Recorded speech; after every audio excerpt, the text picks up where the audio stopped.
Due to copyright, I can't publish many audiobooks on YouTube. At our audiobook novel service, we offer access to over 300 full novels from Pocket FM, Webnovel, Audible, Wuxia, and more, all in high-quality audio format. Each novel is available with a one-time payment only. No subscriptions, no monthly payment, and no ads. Payments via PayPal or Ko-fi. To browse the full list of available novels, message me directly on Telegram or WhatsApp, or check out our full catalog on Discord. Chapter 11. Heaven's Dawn. The Crowleying warrior activated its frenzy ability, and its dual blades whirred through the air as it relentlessly chased Ethan. Ethan leapt into the air, twisting mid-flight as he clawed and raked at the creature. -82. -35. He landed with a sharp spin, whipping his tail across the warrior's face.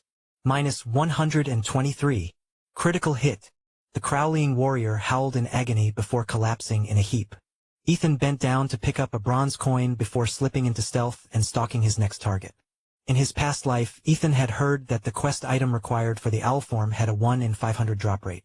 He'd have to eliminate countless Crowleyings before completing this task.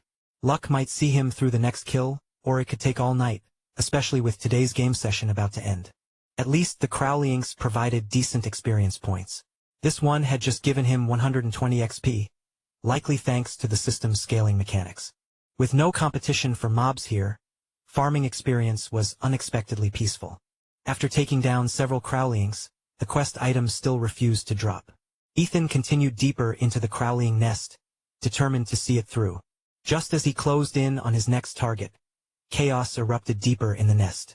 Ethan turned toward the noise, spotting a sleek, pink panther bolting in his direction. Hot on its heels was a Crowleying warrior, while two Crowleying spellcasters trailed slightly farther behind, flinging instant-cast spells at the fleeing panther. A druid? And a female? The sight caught Ethan off guard. The panther darted past him, unintentionally dragging his target along with it. Though the druid's control was decent, she appeared panicked. While the melee warrior couldn't catch her, the spellcasters were relentless with their bombardments. If she hadn't pulled Ethan's target, she might have whittled down the pursuing warrior already. But with two frenzied Crowleying warriors now chasing her, she was losing ground fast. Her health bar dropped to a third, and Ethan made a snap decision. Druids had to stick together after all. Slipping behind one of the spellcasters, he unleashed two ferocious slashes. -95. -135. Critical hit.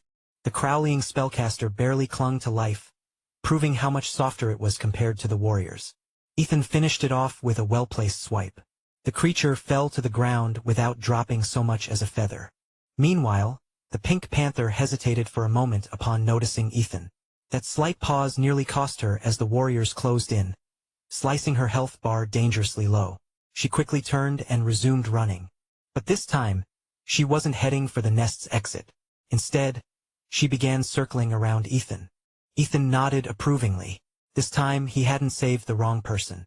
If she had kept running for the exit, the monsters would have reset and headed back to their original positions, with Ethan becoming their next target. But by keeping the warriors engaged on her gyal, she circled him. She ensured Ethan could deal with the mobs one by one without attracting their aggro. Smart. She wasn't selfish. If she'd been the type to prioritize her own survival over everything else, she'd have led the mobs out, reset them, and left Ethan to fend for himself. Instead, she was trying to ensure they could both come out of this alive. Ethan assessed the situation. The spellcasters were still the bigger threat, especially with their relentless spells. Darting toward the second spellcaster, Ethan lunged, his jaws closing on its neck in a bite. He'd built up 5 energy stars from his previous kills, perfect for testing the power of Savage Bite. At least these mobs weren't as revolting as the pus-covered corrupted zombies outside the nest. Ding! Savage Bite.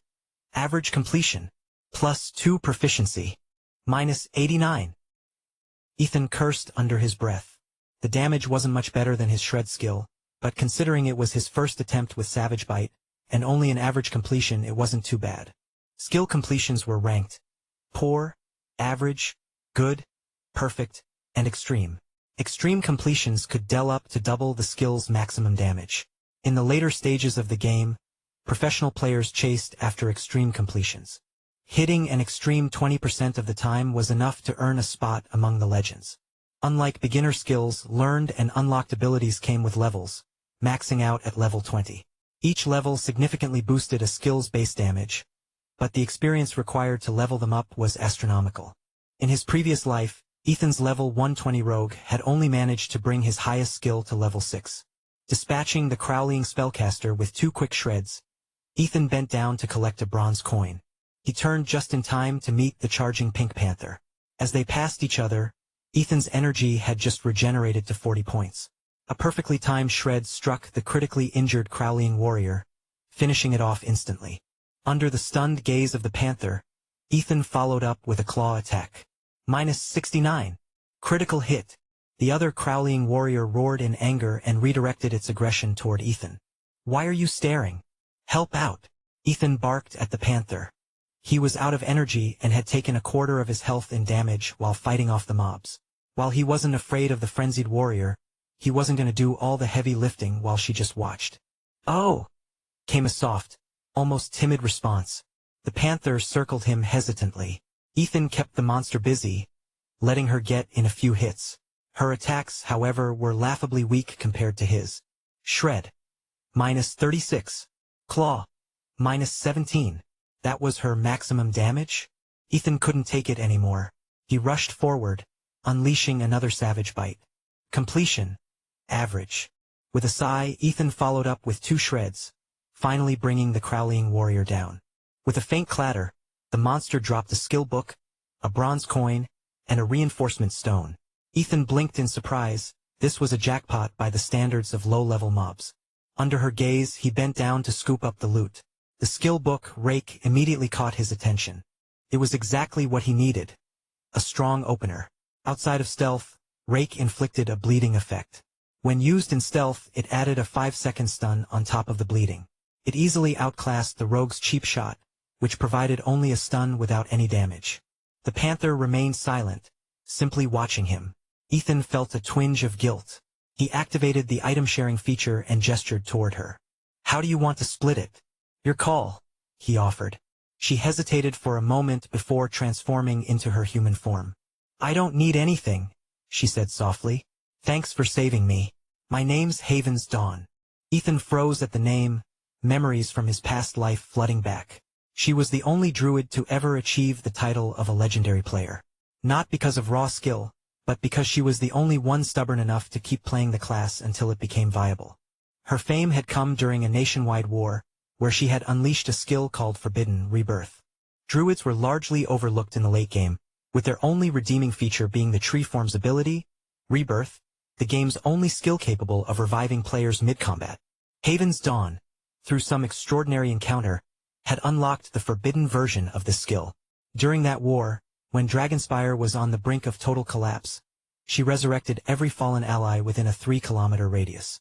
The battle had turned from a certain loss to an overwhelming victory. The cost? She lost 20 levels, and the skill had a staggering 180-day cooldown. Now, standing before this future legend, Ethan felt a surge of excitement. But what shocked him even more was her appearance.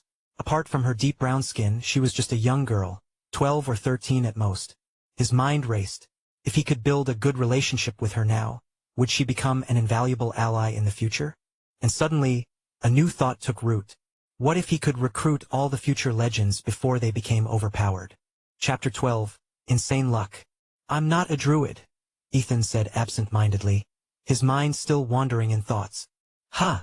Haven's Dawn tilted her head, her wide eyes filled with curiosity. "Oh, that's my username, not a druid," Ethan stammered, realizing how strange it sounded out loud.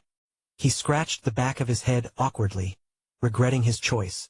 "Probably gives people the wrong idea, huh?" Haven's Dawn giggled, her cheeks dimpling. "Then why'd you pick the druid class?" "Well, it's a long story." Ethan quickly changed the subject, not eager to disclose the system had assigned it to him without choice. "Anyway, what are you doing out here grinding monsters? What level are you?" He'd been dying to ask since he'd seen her. Surely no one else could already be level 5 like him. "I'm level 3. I got curious and used the skill teleport, Forest of Nature, to come here. It was so pretty, I just wandered around and started leveling up," she explained with a proud smile. Ethan let out a small sigh of relief. Makes sense, he murmured. What about you? Why are you here? She asked, her gaze shining with admiration. Ethan's attacks were so powerful. It was hard to believe he wasn't already a seasoned player. I'm doing the owl form quest, he replied casually. But honestly, the monsters here are pretty tough. You should head back to the starter zone to level up. He was right. Most players wouldn't last long in an area like this, let alone manage to hit level 3. Still, she was a future legend. Her talent and grit were already clear. I was about to head back, she admitted, looking sheepish. But my teleport, Forest of Nature skill doesn't work here. I need to head back to the barrier before I can use it again. Ethan opened his skill menu to check. Sure enough, the ability was grayed out in this area. Seeing him pause, Haven's Dawn hesitated before asking timidly, Pless, can you help me level up? Ethan blinked. He wasn't exactly thrilled about the idea, but the hopeful look on her face made him cave. Fine, he said, sighing. But once I finish my quest, I'm leaving. Deal. I'll send you a party invite, she said cheerfully, practically bouncing. Ding. System notification. Haven's Dawn has invited you to join her party. Ding. System notification. Haven's Dawn has sent you a friend request. Ethan accepted both. He was curious about her, this future legend. Plus, teaming up with a level 3 player would reduce his experience gains, but it also meant the monsters' levels would scale down, making things easier. As soon as they teamed up, the nearby monsters adjusted to level 4. While Haven's Dawn struggled to deal significant damage, Ethan's attacks more than made up for it. So, not a druid. What item do you need for your quest? Haven's Dawn asked as she followed him, her steps quick and eager. I need a night owl feather, Ethan replied offhandedly, still focused on hunting. A few minutes later, after taking down a Crowleying guardian, Haven's Dawn came running up to him with a large feather in her hands. It was nearly the size of a pig's ear. Is this it? She asked innocently. Ethan took it, raising an eyebrow as the system notification popped up. Ding. Item discovered. Night owl feather. You may now proceed to the Crowleying nest at the mountaintop to summon the Crowleying chief. Reduce its health to 30% to activate the next stage of your quest. It was exactly what he needed. Ethan smirked and held the feather up. If I take this feather, I'll finish my quest and leave. You sure you want to hand it over? Haven's Dawn froze, her face falling as she fidgeted nervously. It was obvious she hadn't considered this possibility. But after a moment, she took a deep breath and said, All right, let's head back to the Forest of Nature together. Then, chuckling, Ethan gently pressed the feather back into her hands. Relax, I'm just messing with you. Keep it. You'll need it for your own quest when you hit level 5. Haven's Dawn looked down at the feather in her hand, then glanced at Ethan, who had already turned back to continue hunting.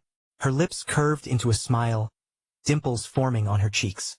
A second later, her form shimmered as she transformed into a pink panther, pouncing forward to assist him. With the rake skill now unlocked, combat felt smoother for Ethan. He'd start with rake, stunning the monsters for 5 seconds. The bleed damage varied depending on the skill's completion, but in these short battles it hardly mattered.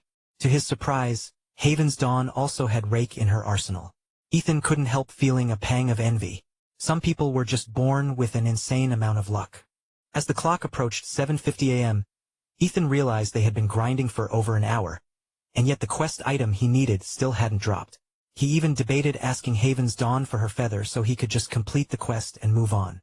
After taking down 2 more monsters, Ethan gestured toward a relatively safe spot nearby. Let's call it a day. The servers are about to shut down. We can log back in at 6 p.m. Servers are shutting down? Why? Haven's Dawn asked, clearly puzzled. I've got insider info, Ethan said with a smirk, trying to sound convincing.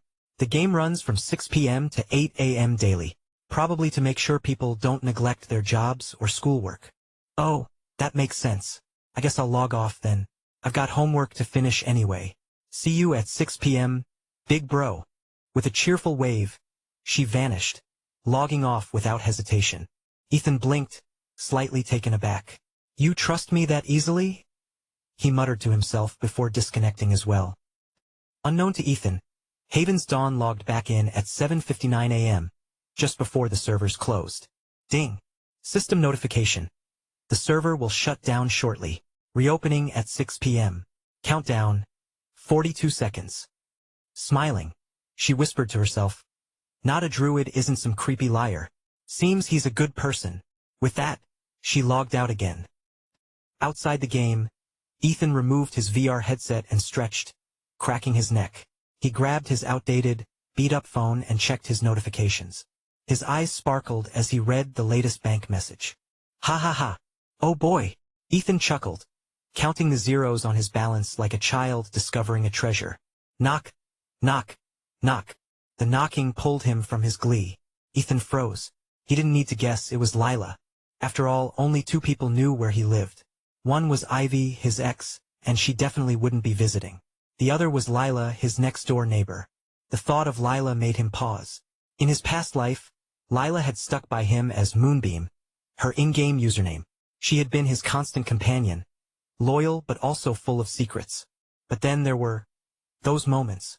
Memories from the game flickered in his mind, moments where they had crossed some certain lines beyond friendship. It had been in the game, sure, but they'd happened more than once.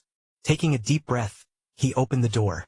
Lila stood there, wearing a cream-colored tracksuit and a high ponytail. Her fresh face was free of makeup, her skin glowing with youthful vibrancy. She was effortlessly beautiful. For a moment Ethan froze. The image of Lila overlapped with Moonbeam's avatar in his mind. Ethereal's character customization altered appearances a little, but the inherent beauty of both faces shone through. The 2 images blurred together, and for a brief, dangerous second, Ethan had the urge to pull her into his arms. "Hey, Ethan," she said, dimples appearing as she smiled. "Wanna grab breakfast together?" Ethan scrambled to collect his thoughts. "Sure, I just need to get ready." "Great. Hurry up. I'm starving," she chirped, stepping inside without waiting for an invitation. She plopped down on his bed, completely unfazed by the cluttered room. Lila, I need to change," Ethan said, gesturing to his basketball tank top and baggy shorts. "What's the big deal? We're just grabbing breakfast downstairs. Go brush your teeth and wash your face. You'll be fine," she said dismissively, making no move to leave. Instead, she leaned back and grabbed a corner of his crumpled blanket, giving it a playful tug as if to make more room for herself on the messy bed. She tossed it to the side carelessly and sat cross-legged, clearly signaling that she had no intention of going anywhere until he was ready. Chapter 13. I've Been Reborn. The smell of fried pastries wafted through the air as Ethan bit savagely into a breakfast roll, releasing all his pent-up hunger onto the unsuspecting food. Across from him, Lila sipped her porridge in small, delicate mouthfuls. Her eyes sparkled with amusement as she watched Ethan's intense expression. Occasionally, when their gazes met, she'd stick her tongue out playfully, eliciting a strange mix of awkwardness and warmth from him. Around them, people glanced curiously at the mismatched pair, Ethan's bedraggled appearance clashing starkly with Lila's polished demeanor. Murmurs buzzed, speculating on their relationship. Ethan had never felt this self-conscious in his life. As soon as he polished off his last bite, he practically bolted out of the shop, eager to escape the weight of those prying eyes. To his dismay, Lila slipped her arm through his as they walked. "Ethan, doesn't this feel familiar somehow?" Her unexpected closeness made his heart skip a beat, though the sudden, hostile stares from nearby men quickly dampened the moment. Ethan stammered, unsure of how to respond. Lila scrutinized him for a moment before letting go of his arm. "I'm heading to the library, see you later." She hopped a few steps backward, waving cheerfully as she left. "Oh, by the way, my name's Lila Silverwood." Silverwood. Like the trees that shine in the moonlight. Lila Silverwood, Ethan murmured. In his past life he'd only known her as Lila, never her full name. Yet, the name tugged at a corner of his memory, teasing him with familiarity he couldn't quite place. As Lila disappeared into the distance, she turned back to wave one last time. Ethan returned the gesture, silently wishing her to stay safe. This life seemed to be going pretty amazing. For the first time in years, Ethan allowed himself a small smile. Ethan hailed a cab, not caring about his rumpled appearance, and headed straight to Aeon Corporation's flagship store. The staff there didn't bat an eye at his unkempt look, treating him with unyielding professionalism. One employee eagerly guided him through their inventory, explaining the features and price points of each VR capsule. When Ethan inquired about a high-safety model, he was led to the second floor's premium showroom. The most basic capsules started at $30,000 and offered full immersion VR with only moderate operational sensitivity. Take, for instance, the one Lila had given him, the Model 207 headset. It wasn't entry-level, but it was far from top-tier. Priced at $1,500, its sensitivity maxed out at a mere 68%. In comparison, even the cheapest gaming capsules boasted an impressive 92% sensitivity. Elite players didn't just rely on skill, they needed top-of-the-line equipment to compete. After careful consideration, Ethan settled on the Model 16-701 capsule. Its features were staggering. Constructed from specialized alloys, the capsule could withstand water pressure at depths of 3,000 meters. Its shock absorption system was so advanced that a fall from a 100-story building wouldn't cause fatal injuries to its occupant. The door? Made of blast-proof glass, rumored to withstand explosive charges. It came equipped with an independent power supply capable of running for a week during outages, an automated oxygen system to counter gas attacks, and 32 surveillance cameras to record external threats. The built-in GPS ensured its location could always be tracked. In essence, the capsule was less of a gaming accessory and more of a personal fortress. Most importantly, it eliminated the delay between disconnecting from the game and logging off, a feature that had cost Ethan dearly in his previous life.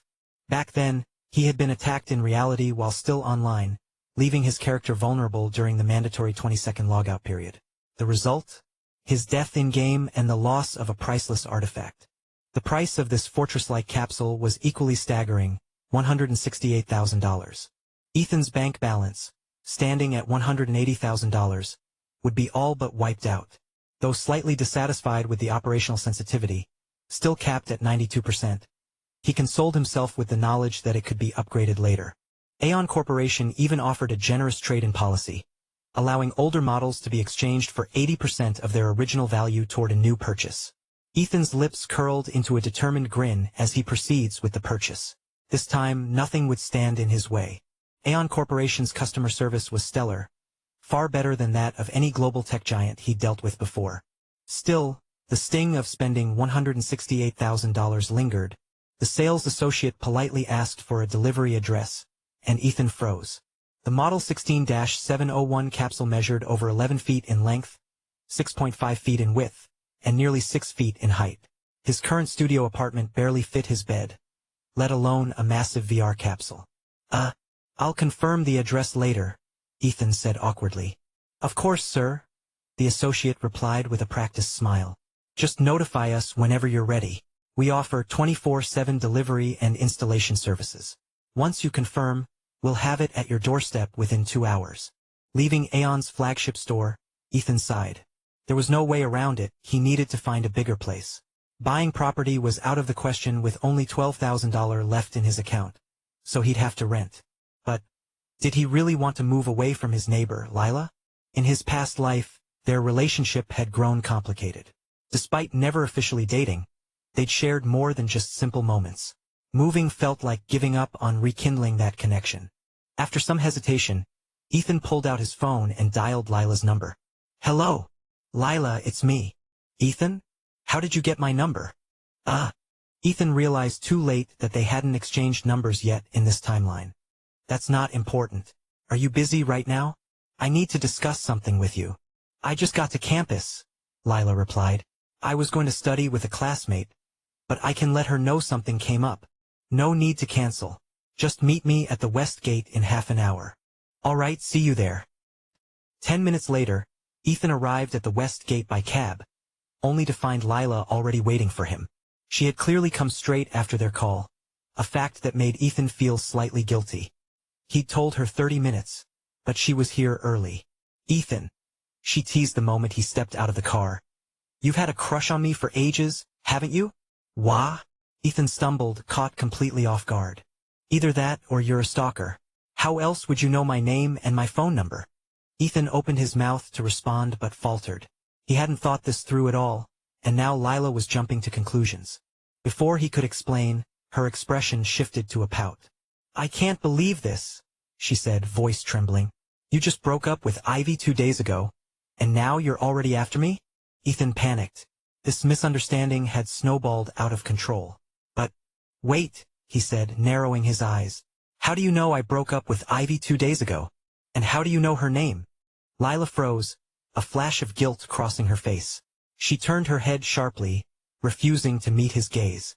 "That's not important," she muttered. Ethan chuckled. Her reaction was oddly endearing. "Not important, huh? All right, fine. But if I told you I've been reborn, would you believe me?" The words escaped his mouth before he could stop himself. He didn't know why, but he couldn't bring himself to lie to her. Even so, his heart raced as he waited for her response, fearing she'd think he was crazy.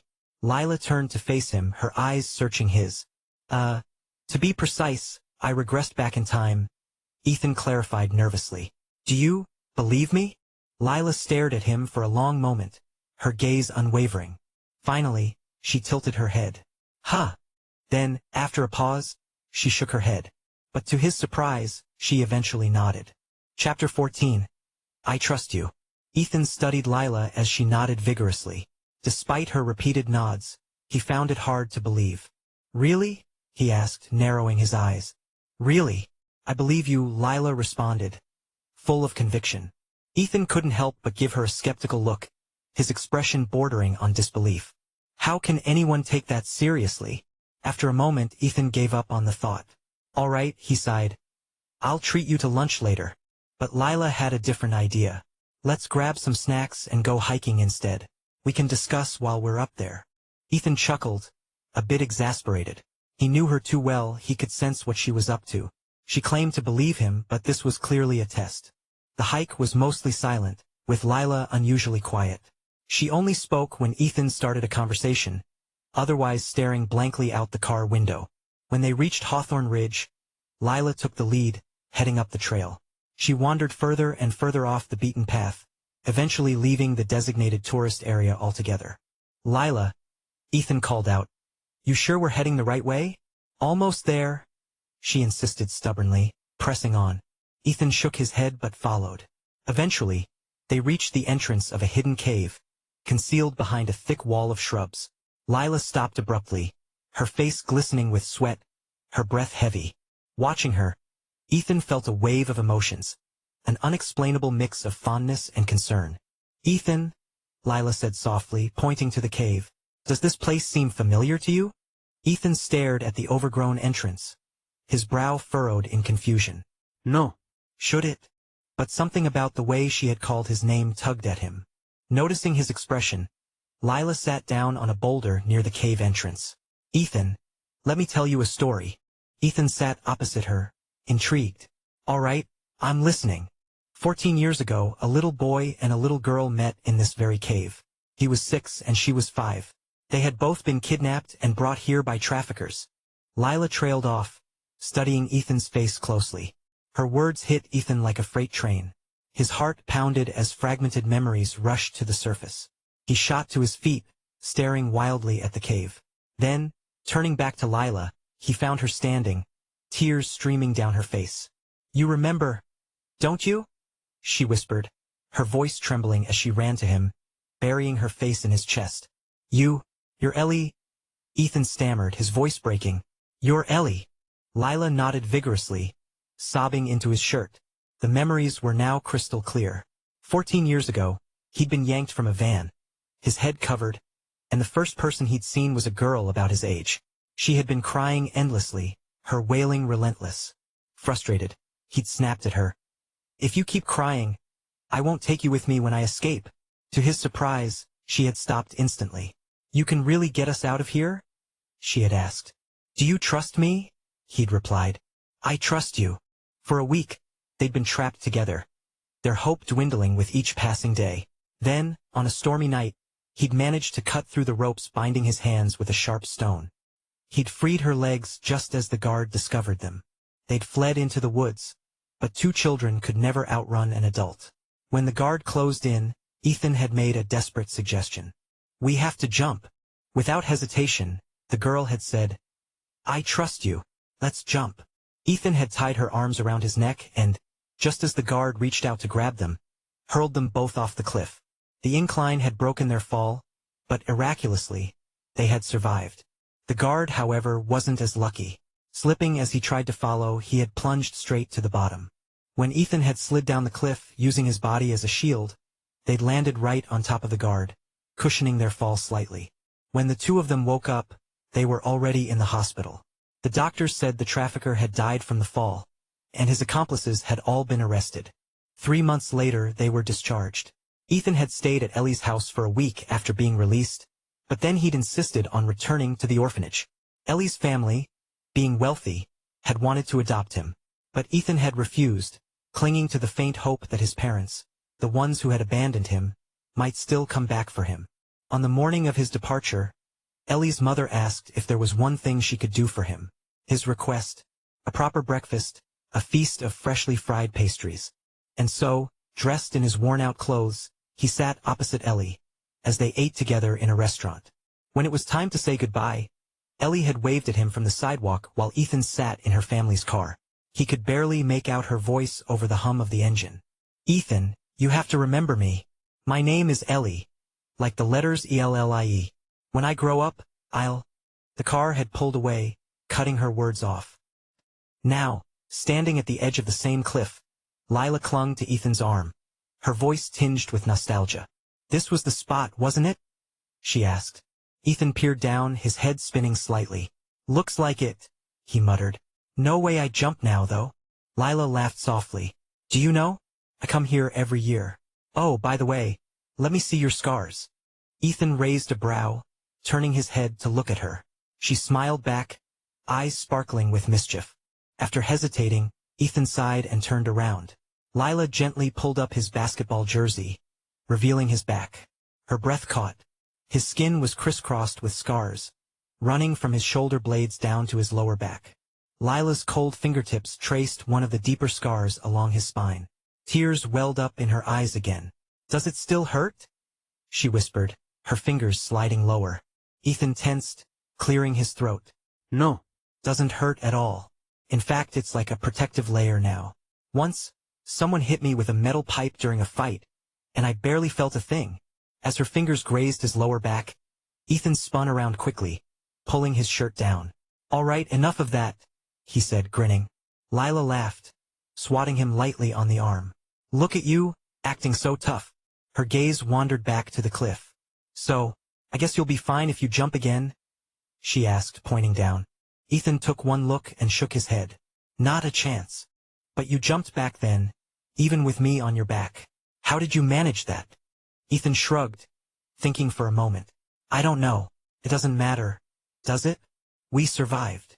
Lila pouted, clearly unimpressed with his answer. "What do you mean it doesn't matter? Do you know how much I trusted you back then? And now you're saying it wasn't important?" Seeing her anger about to explode, Ethan turned and ran, playfully laughing as Lila chased after him, fists swinging. After a while, Ethan spun around and caught her hands. "Hey! Back then, as I was leaving, you shouted something to me. You said, 'When I grow up, I'll—'" "What were you going to say?" "I couldn't hear over the car engine." Lila's face turned red as she yanked her hands free.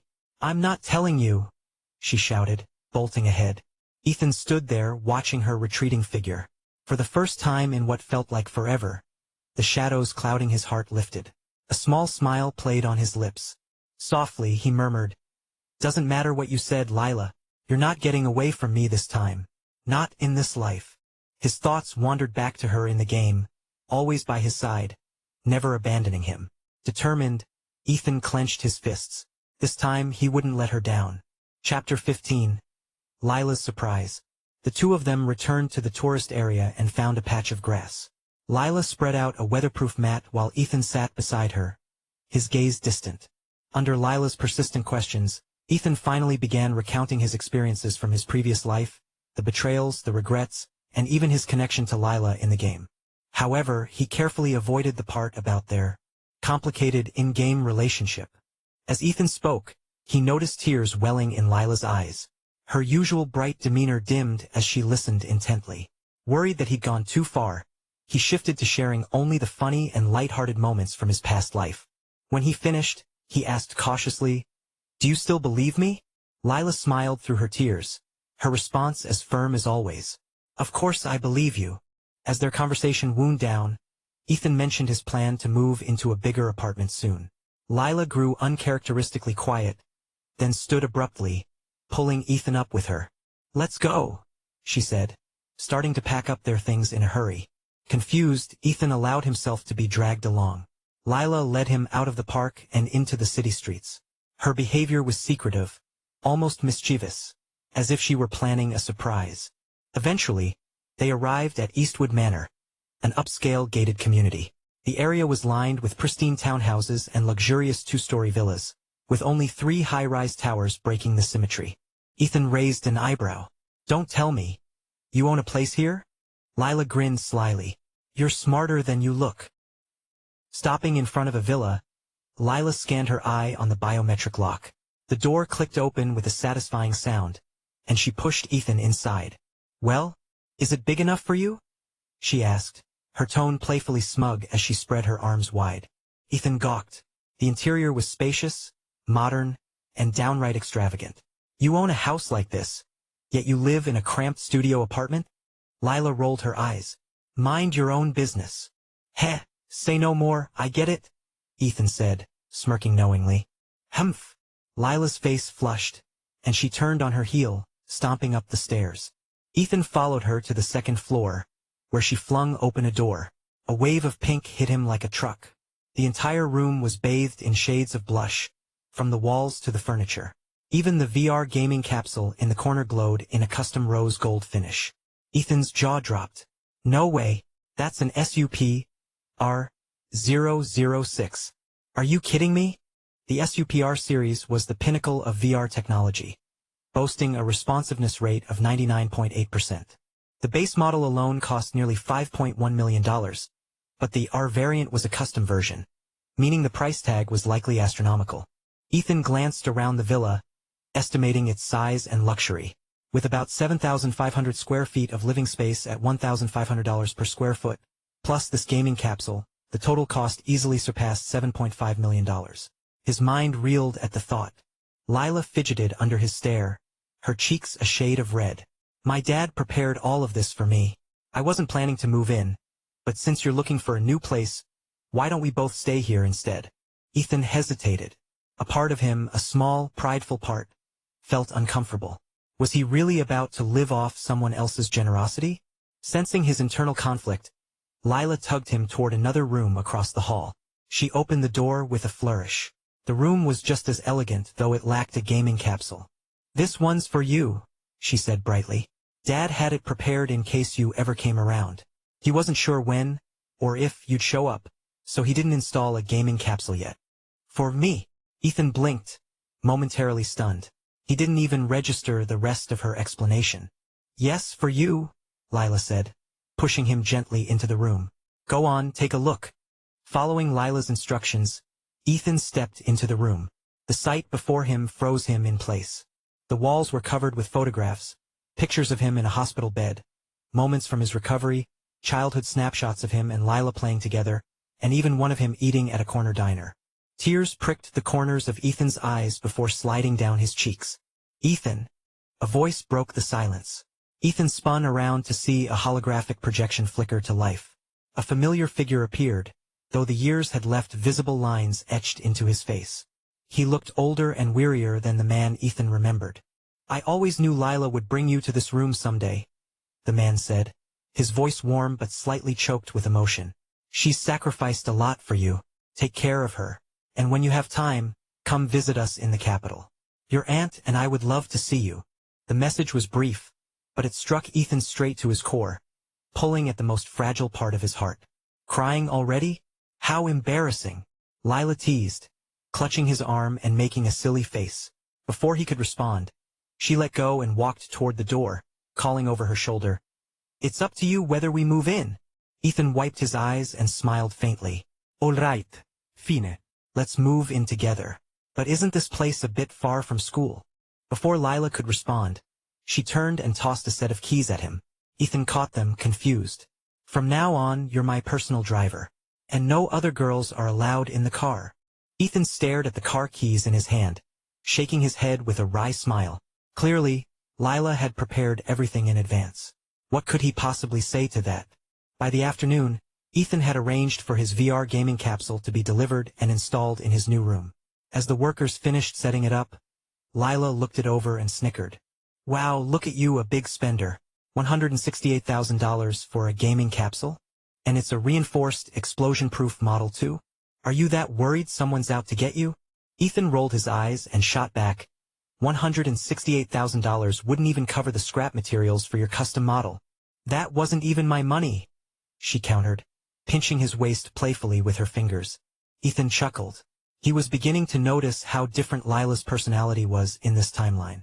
In his previous life, she had always maintained a certain distance from him, like a delicate barrier that he couldn't quite cross. After his escape from Ember City, they'd lost touch entirely. It wasn't until the recent conversation that she'd confessed the turning point in this life. The moment he knocked on her door that day and called her name, she'd assumed he remembered their childhood.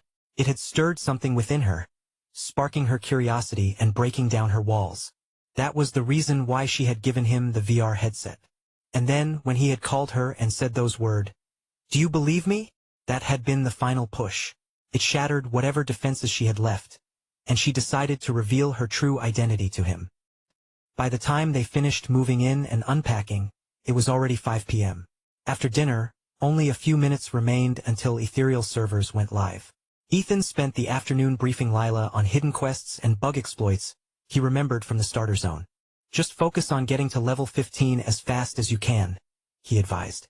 "That's the minimum level needed to leave the starter zone. Once you're there, we'll meet up in the main city." As Ethan climbed into his gaming capsule, a wave of contentment washed over him. The plush padding and ergonomic design were pure luxury. "Damn, this feels amazing. Worth every penny," he murmured, a grin spreading across his face. The system voice chimed. "Ding. The game will begin in 30 seconds. Please wait."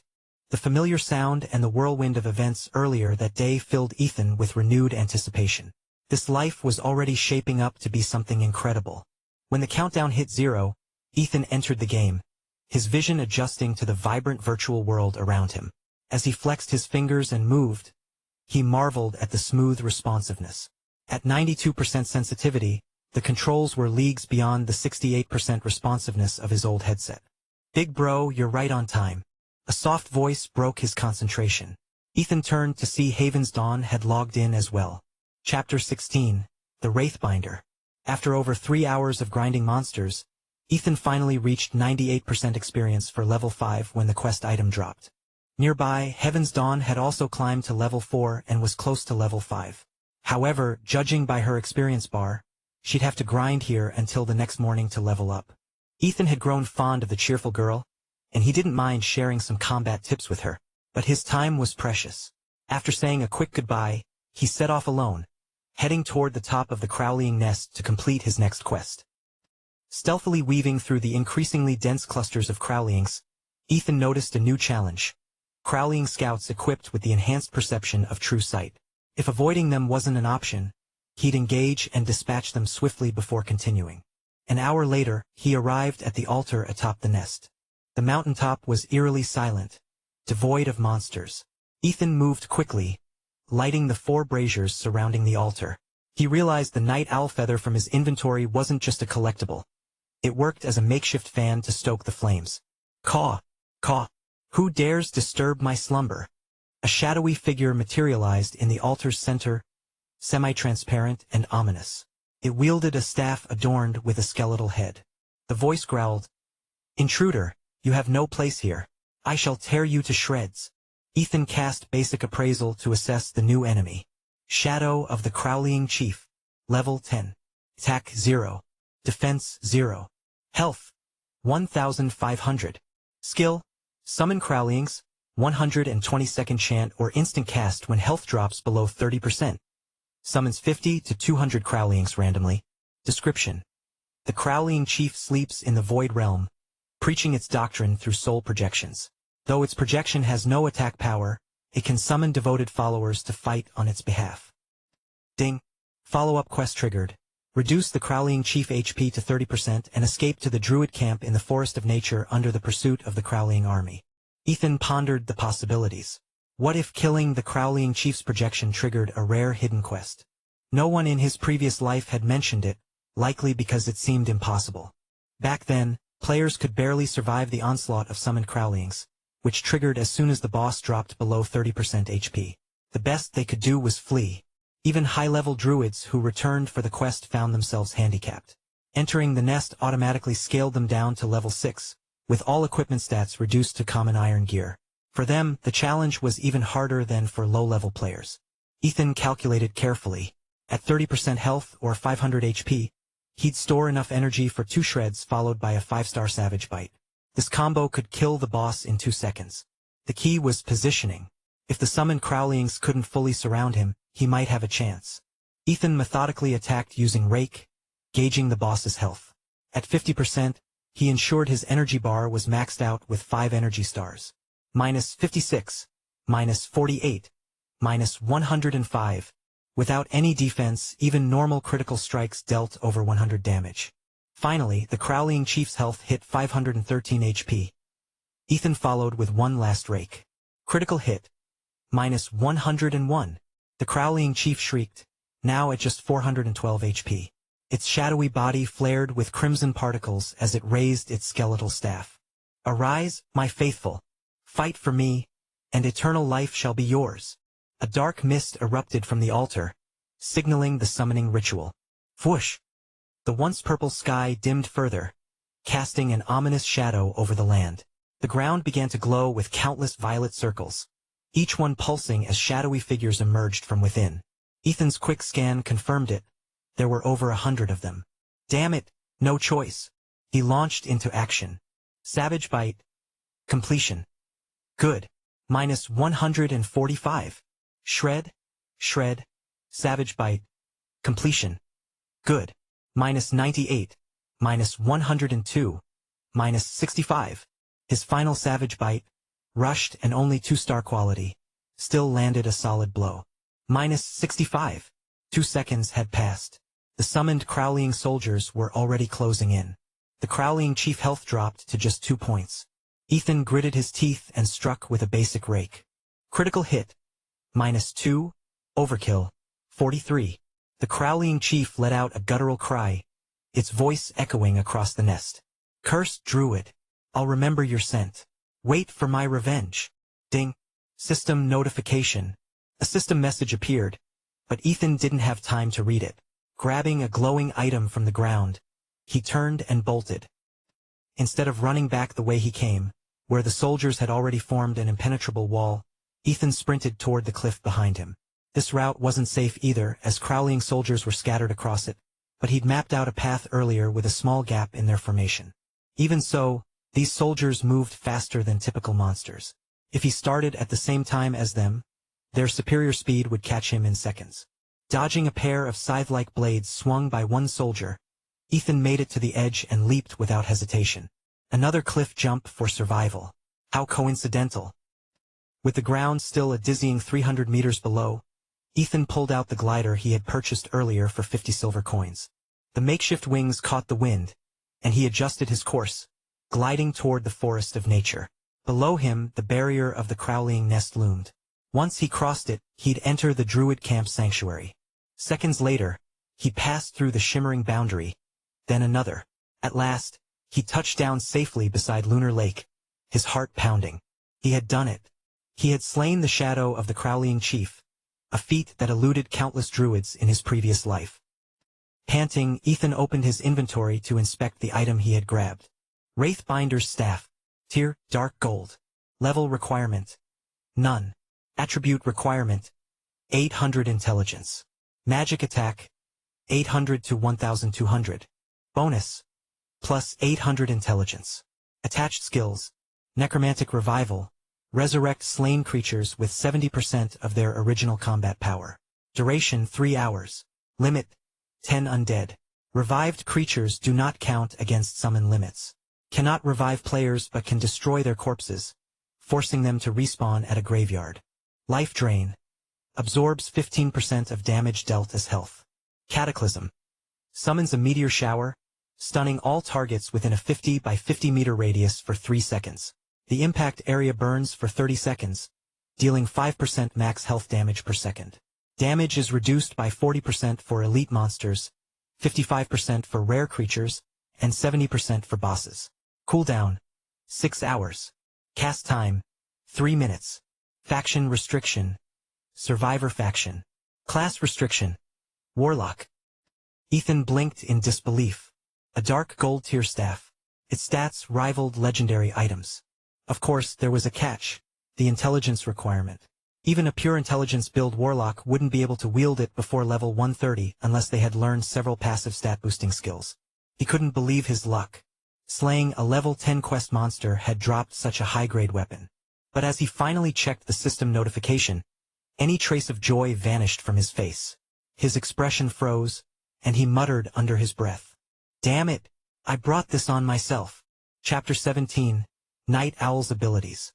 Ethan stared at the system notification, his expression devoid of any excitement. Congratulations! You've slain the clone of Enzu, Crowleying God, Pseudo-Divine LV. 200. That was growing followers in Ethereal. Enzu now holds a grudge against you and may appear at random intervals to hunt you down. Brave warrior. Grow stronger quickly. Good luck. Congratulations, my ass? Ethan muttered, his tone dripping with bitterness. Level 200? A pseudo-divine boss hunting me? What kind of chance do I have against that? He sighed, a mix of frustration and disbelief clouding his thoughts. In his last life, people had hunted him relentlessly. Now, in this life, he was cursed to be chased by monsters too. What had he done to deserve this? Somewhere in an unknown expanse of Ethereal, an area that seemed devoid of any life, a familiar old man lounged in midair, one leg lazily crossed over the other. The scruffy man who had once appeared before Ethan chuckled to himself. "Ha, serves you right, kid. You got too cocky. No use regretting now. Just pray Enzu only shows up inside Ethereal. And not." His laugh turned into a wheeze of delight. "Oh, this is going to be fun." Ethan dragged his sour mood to the druid camp. From a distance, he spotted the night owl. This plump, ridiculous creature was still at it, swaying its hips while singing its own offbeat rap. Ethan's eyebrow twitched as he fought the urge to vent his anger by delivering it a sharp kick. Yo. Thanks, traveler from another world. The night owl crooned. You brought me my feather, oh so pretty. May Mother Earth guide. Air. Bless you. Here's your well-deserved reward. Ding. Congratulations. You've completed the Druid Transformation quest. You can now shift into Night Owl form. Ethan checked his skill tab, noticing 3 forms unlocked. Human form, Panther form, and now Night Owl form. Human form. Cannot use any skills. Removes movement restrictions upon transformation. Panther form. Transforms into a panther, increasing attack speed by 20% and converting attacks to physical, wild, damage. Boosts physical crit chance for allies within a 100-meter radius by 5%. Panther-exclusive skills only. Immune to polymorph effects. Removes all movement restrictions upon transformation. Night Owl form. Transforms into a night owl, increasing defense by 36% and converting attacks to magical damage. Boosts magical crit chance for allies within a 100-meter radius by 5%. Owl-exclusive skills only. Immune to polymorph effects. Removes all movement restrictions upon transformation. Switching into the night owl form, Ethan gave himself a quick glance. Only one description came to mind. A fluffy, feathered meatball. Before him hovered a balance bar, its center marked by a symbol of pale blue and yellow. On the left was a moon icon and on the right a sun icon. Ethan glanced at his newly unlocked skills, all 5 neatly categorized. Moonfire and Sunburn. Instant cast debuff spells. Lunar Beam and Solar Flare. Direct damage spells. Wing Beat. A utility skill. Solar Strike. Summons a sunbeam to deal astral damage in a 3 by 3 meter area. Damage ranges from 1%-150%-80% depending on the balance bar's position. Cast time, 2 seconds. The closer the bar is to the sun icon, the higher the damage. Centering the bar deals maximum damage. Lunar Beam. Channels moon energy to deal astral damage. Damage ranges from 80%-200%-1%. Cast time, 1 second. The closer the bar is to the moon icon, the higher the damage. Centering the bar deals maximum damage. Ethan sighed, staring at his unwieldy new form. Balancing between moon and sun energies was going to be a nightmare. Wingbeat. Despite your pudgy form preventing you from actual flight, this skill allows you to slow your descent, gliding through the air. However, you cannot change direction mid-glide, and any attack will interrupt the skill. If used while stationary, it can also trigger an adorable animation. The fuck? Ethan almost choked when he read the description. Gliding with zero control? Interrupted by the faintest touch? This was less a skill and more of a glorified cuteness mode, perfectly in line with his current chubby and mock-inducing appearance. The thought of being gawked at by other players made his skin crawl. Still, the Night Owl form had one standout feature. Despite being a ranged magic class, it didn't consume mana. Instead, everything revolved around managing the balance bar. For Ethan, this was a huge advantage, especially since he planned to exploit bugs and level up faster than anyone else. No other class had the same sustainability. Even archers needed to spend money on arrows, but a druid's Night Owl skills required no consumables at all. Sure, the base damage of his skills was lower, but when exploiting high-level monsters, raw damage hardly mattered. Every attack was forced to chip away at their health bit by bit. With a chant, Ethan activated the teleportation spell and returned to Evercrest Town. Once there, he oriented himself, shifted into panther form, and used stealth to navigate the bustling town streets. He moved swiftly, eventually reaching the bank. His target, depositing the Wraithbinder's staff. This staff had cost him dearly. Earning the wrath of a pseudo-divine boss was no joke. Losing such a rare weapon due to carelessness was simply not an option. Moreover, now wasn't the time to sell it. The market wasn't ready. Most players had barely scratched the surface of Ethereal's mechanics. If he sold it now, he'd only get a fraction of its true value. Only Ethan knew how absurdly rare dark gold gear drops were, especially one with 3 exceptional skills. Life Drain drastically improves Warlock's sustainability.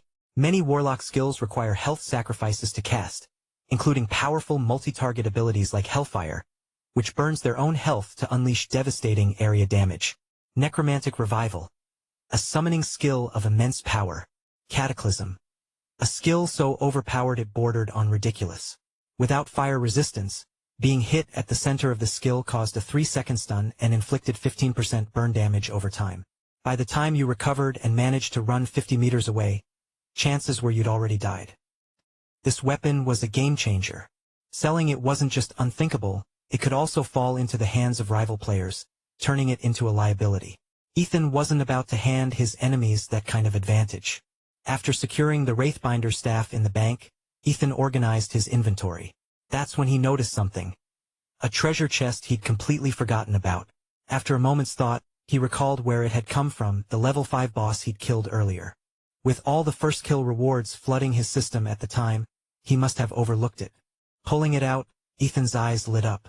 It was a silver chest, and it was locked. Locked chests often contained high-quality loot, and this one being silver tier only increased his anticipation.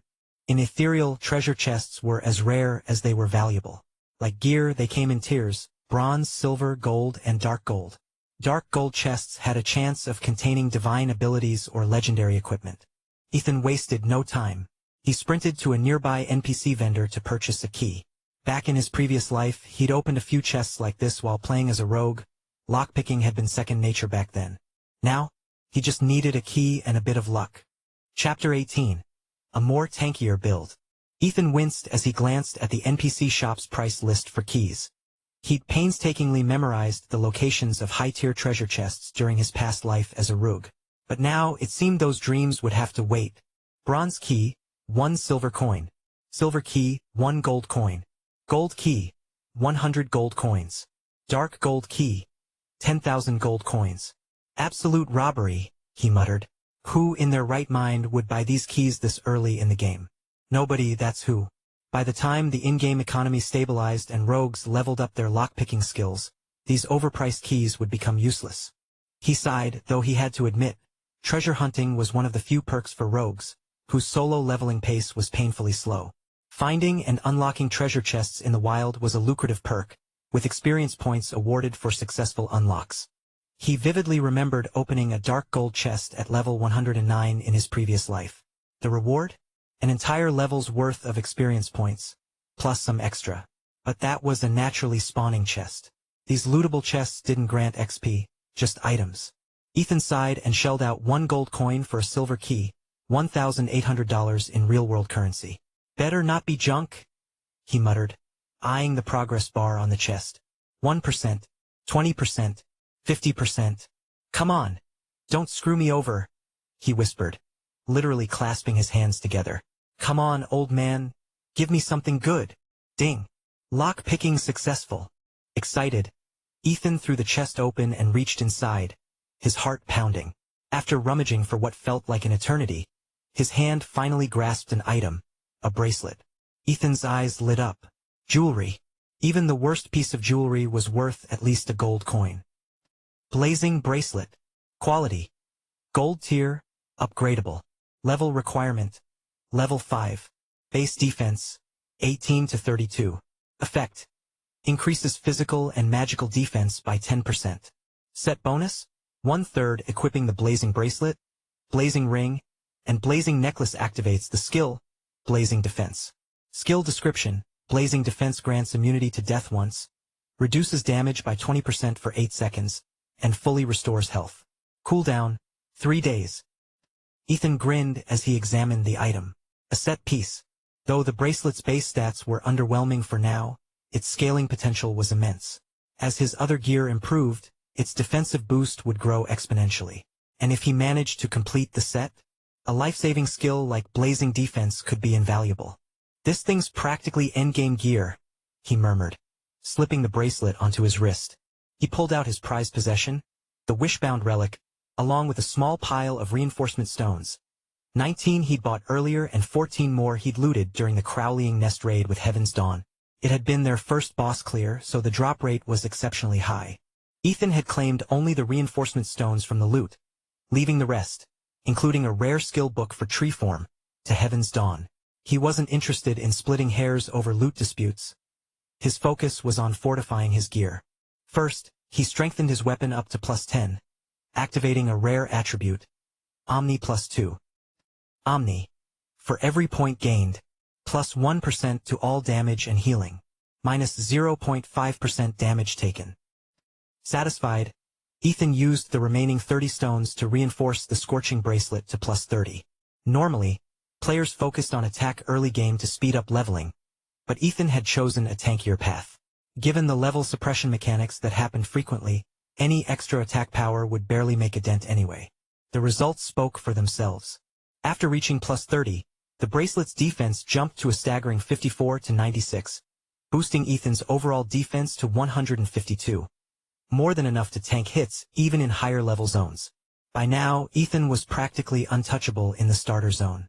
Save for dungeon monsters and boss-level creatures, nothing could even scratch his defenses. With everything else prepared, he made his way to a blacksmith shop and spent another gold coin to purchase 10 repair hammers, practically an investment. Each hammer could be used 30 times, more than enough for his immediate needs. Leaving the shop, Ethan activated stealth, his figure fading into near invisibility. While the skill slightly reduced his movement speed, it ensured no one could track where he was headed. The monsters surrounding the town ranged from levels 1 to 10, with difficulty increasing the farther one ventured. Players would eventually hit level 10 and face their first dungeon, which was a milestone in Ethereal. Dungeons offered better experience rates than open-world grinding, alongside a rating system. The higher the team's performance rating, the more bonus XP awarded, which was evenly distributed among party members upon clearing the dungeon. Ethan skirted through several grinding zones, each teeming with players fighting over every respawning monster. The overcrowding was typical during the game's early days and one of the main reasons leveling up felt so slow. With more players than monsters, progress ground to a frustrating halt. As he reached the level 4 grinding zone, he noticed the crowds thinning slightly. Few players had reached level 4 at this stage, so this area was less chaotic. Most of the players here operated in small teams of 4 or 5, standard party sizes, as the game capped party limits at 6 players. For larger-scale gameplay, players could form raid groups. 5 parties made a squad, and 10 squads created a full raid team of up to 300 players. However, the larger the group, the thinner the XP split per kill. While raids had the advantage of clearing large areas and monopolizing mobs, they weren't practical at this early stage. Right now, most groups were just grateful to have a few teammates. Coordinated grinding with strangers often led to problems. Players freeloading for XP, arguments over loot distribution, or even betrayal, with party members killing each other to steal valuable items. Ethan carefully moved through the grinding zones, observing the various player dynamics. Melee classes like paladins, warriors, and rogues darted between the mobs, drawing aggro, while ranged classes like mages and archers unleashed constant barrages. Priests, meanwhile, mostly hung back, tossing out the occasional weak damage spell. Despite their low damage output and lack of healing abilities early on, priests were highly sought after. Everyone knew how indispensable they'd become later on.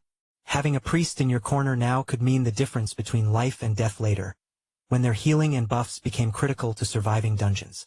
Ethan stayed low and quiet, moving through the grinding zones with practiced precision.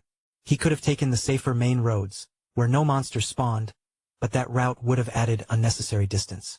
A straight line was faster, even if it meant slipping through active combat areas. When he reached the level 5 corrupted bear zone, he was surprised to see other players there. Opening the level leaderboard, he confirmed his position at the top, at level 5 and 98% XP. The second place player, Birdsore, was still level 4 with only 7% XP progress. The name didn't ring any bells from Ethan's previous life, which struck him as odd. A name that distinctive wasn't the kind you'd forget. The two groups grinding in the corrupted bear zone appeared to be around level 4. For them to be tackling level 5 monsters meant their gear had to be above average. But something else caught Ethan's attention. The two groups weren't fighting monsters. They were arguing. Ethan shook his head, stifling a laugh. Seriously? The entire level 5 zone is massive, and they're fighting over territory? What a bunch of clowns. Curiosity got the better of him. He crept closer, stopping about 10 meters away, a distance he considered safe. While his level advantage meant he could approach undetected, experience had taught him to always keep a buffer zone in case things went sideways. Once he got closer, the reason for their tension became clear. Chapter 19. Avenging Skyblade. The two groups stood facing each other, one with 5 members, the other with 4. The leader of the smaller group was fuming with anger. Birdsore, you bunch of shameless bastards. Was it really worth kicking us out of the party and killing Skyblade over a lousy bronze-grade bracer? Across from him, a bald man with a red-colored name smirked, casually swinging a massive greatsword that glimmered with a faint white mist. Lousy? Really? Slashblade? With that garbage gear of yours, you still dare talk down on a bronze bracer? Let me correct you, though. Killing him wasn't just about the bracer. I've had my eyes on his silver-grade greatsword for a long time. If he hadn't gone red-named, I wouldn't have had the chance. Slashblade's face turned beet red with rage. He went red because he racked up the most kills while we were fighting over leveling spots. How else do you think we leveled up to for so quickly? A mocking laugh erupted from the other side as one of Birdsore's mages spoke, winking at his teammates. Wow, they're dumber than I thought. Of course, we left the weakest members for him to kill so he'd go red. That way, we'd have a chance to make his gear drop. Ha ha ha. The 5-man group chatted freely, not even bothering to lower their voices as if Slashblade and his team didn't exist. You all. Slashblade stammered, too enraged to form words. Watching from the shadows, Ethan pieced together the situation. It seemed to be a classic case of betrayal over loot. What caught his attention, however, was the name Birdsore. He'd just seen it ranked on the leaderboard moments ago, and now stumbled upon this scene. Wait, did they say the dead guy was Skyblade? Ethan's eyes narrowed as he glanced at the corpse on the ground. A cold, menacing air surrounded him. Enough of this crap. Get lost already, the bald man barked. You trash think we actually wanted you in our party? You were just slowing down our grind. Yeah, don't make us wipe the floor with you. At worst, we'll rack up a couple more red names and spend a day or two avoiding town. Another chimed in smugly. Slashblade looked at his team, desperation in his eyes. We should retreat, Slashblade. We can't win this fight, suggested a nervous mage behind him. The archer nodded immediately. Skyblade told us to leave anyway. Forget the gear, it's not worth it. If we all die here, they'll just camp our corpses, and we won't even get a chance to respawn. Slashblade's gaze shifted to the team's paladin, who didn't hesitate. The paladin stepped forward, drawing his massive sword. Let's go down swinging, Slashblade. With a heavy heart, Slashblade nodded and glanced at the rogue lingering at the back of their party. But the rogue avoided his gaze, took 2 steps back, and vanished into stealth. Ding. System notice. Leafshade has left your party. Slashblade chuckled bitterly. Betrayal at its finest. As the archer and mage also quit the group and fled toward safer territory, Slashblade turned to the paladin beside him. Looks like it's just you, me, and Skyblade now. Let's join him, we'll start over if we have to. The paladin smirked, his grip tightening on his sword. No big deal. We've never backed down in real life. Why should a game be any different? Pull out your best gear. Who knows? We might take a couple of them down with us. Before the two could make their final stand, chaos erupted on the other side. Damn it! We've got a rogue! Ethan's approach had almost been perfect. Even with a level advantage, Birdsore had sensed him the moment he got within 2 meters. So, the guy had perception-boosting gear, huh? If not, then this guy was undeniably skilled. Yet in his previous life, Ethan hadn't heard of anyone like this. Before Birdsore could finish his sentence, Ethan pounced. In a blur, he tackled the rogue behind Birdsore, the one whose body had just started fading into stealth.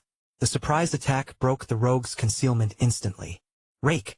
The rogue staggered, stunned for 5 seconds, as blood began to flow steadily from his wounds.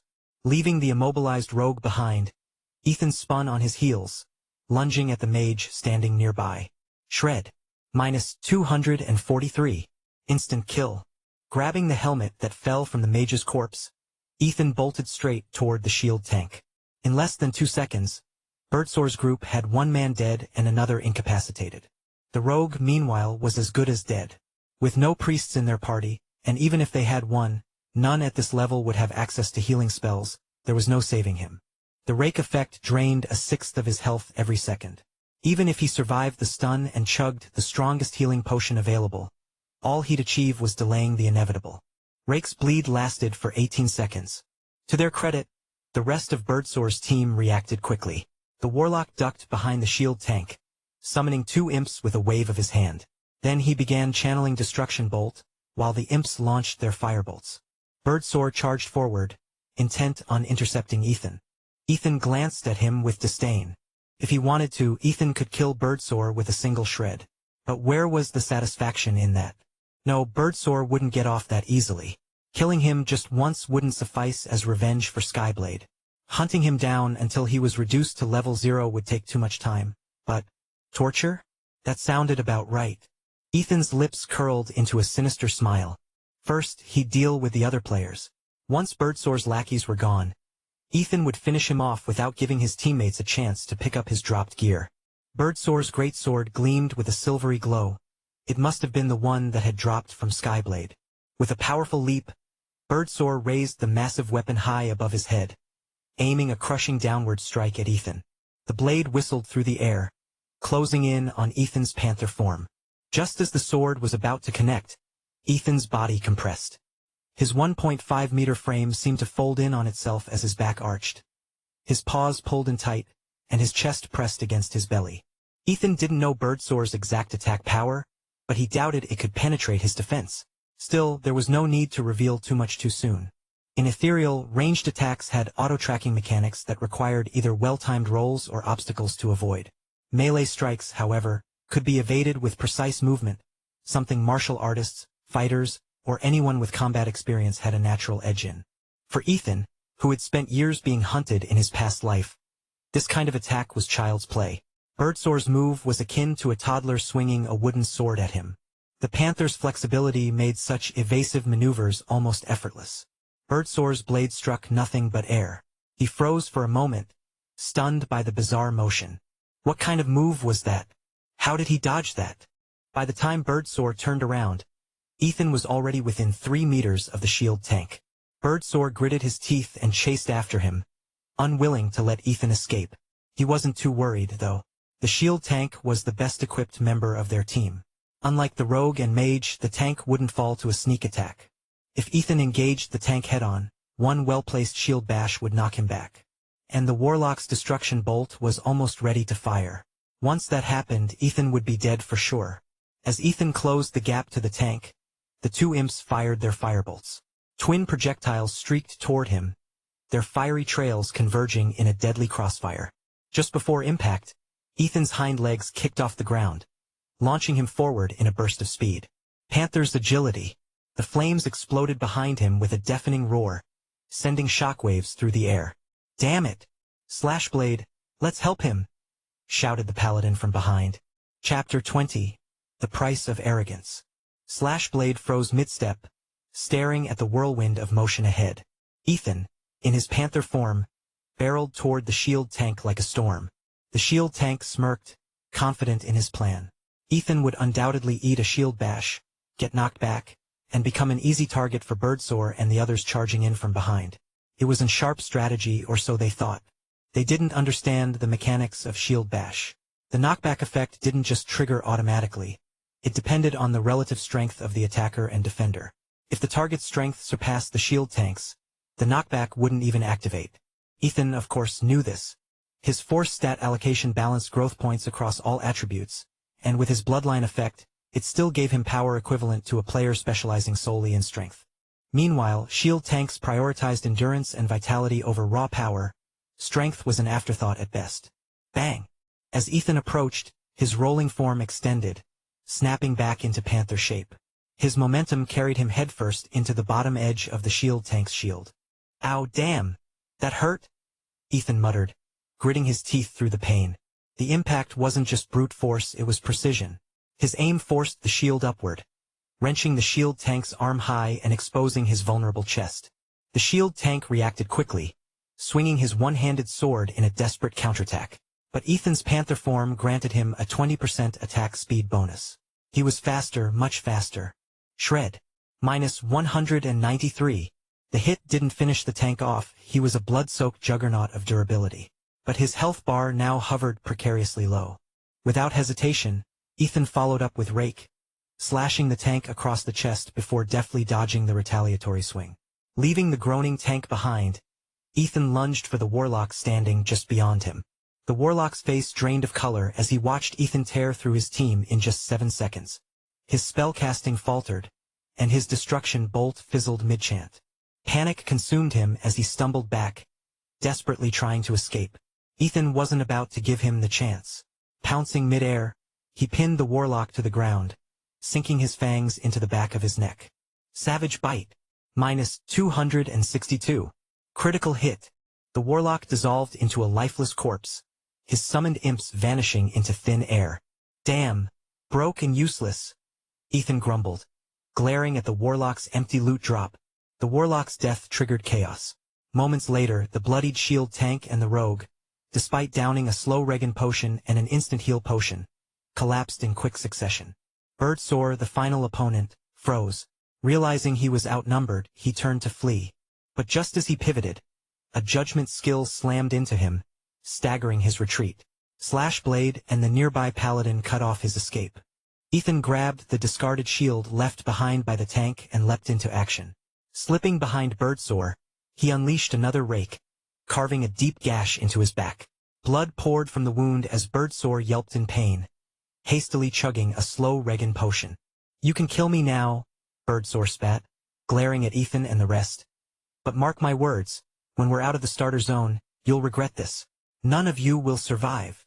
-34, +16. -32, +16. His health continued to decline, his bravado slowly draining along with it. Yet, even on the brink, he couldn't help but issue empty threats. "Hey, give him a heal. Don't let him die so soon," Ethan said, glancing at Slashblade. Before Ethan had collided with the shield tank earlier, he had noticed Slashblade holding a staff, a faint glow of white light gathering in his hands, the telltale sign of basic heal. When Ethan had emerged unscathed, Slashblade had cancelled the spell midcast. Slashblade hesitated for a moment before nodding and casting basic heal on Birdsore. Birdsore's health bar shot back to full instantly. Early game priests were absurdly powerful. One spell was all it took to restore a nearly dead tank. Seeing his health restored, Birdsore smirked mockingly. "Oh, you're actually a priest, huh? You hit it quite well. Well, lucky for you, you're quite smart." He gestured toward Ethan with forced confidence, masking his unease. "Still, your little trick doesn't change the facts. That gear you just picked up, it's worth more than you know. Hand it over and let's forget about this whole mess with our dignity intact." Ethan chuckled. "You think we're negotiating?" His panther form twisted his grin into something chilling, his fangs glinting with a bloodthirsty light. Birdsore flinched. On second thought, you can keep it. Consider it a gift." He began inching backward, clearly preparing to bolt. Too late. Ethan surged forward, a streak of black lightning, tackling Birdsore to the ground. 2 swift rake attacks slashed deep into his face, carving an X across his features as blood sprayed violently. Birdsore's screams filled the air, interspersed with curses and threats. Ethan wasn't finished. He kept slashing. Rake, rake. Even though the bleed effect didn't stack, the scars did. His claws shredded Birdsore's chest, leaving crisscrossing wounds so deep that chunks of flesh began to peel away. Hey, I'm running low on mana, Slashblade voice called out hesitantly, his forehead glistening with sweat. Nearby, the paladin was crouched, his face etched with obvious shock. Slashblade continued tossing basic heals on Birdsore, terrified that if Ethan wasn't... If you want access to fast updates or the full novel in high-quality audio, contact me now and buy. I offer over 300 complete audiobooks from Pocket FM, Webnovel, Audible, and more. No locked episodes, no subscriptions, just one-time payment via PayPal or Ko-fi. Message me directly on Telegram or WhatsApp, or check out the full list of available novels on Discord. Start listening to your next favorite audiobook today.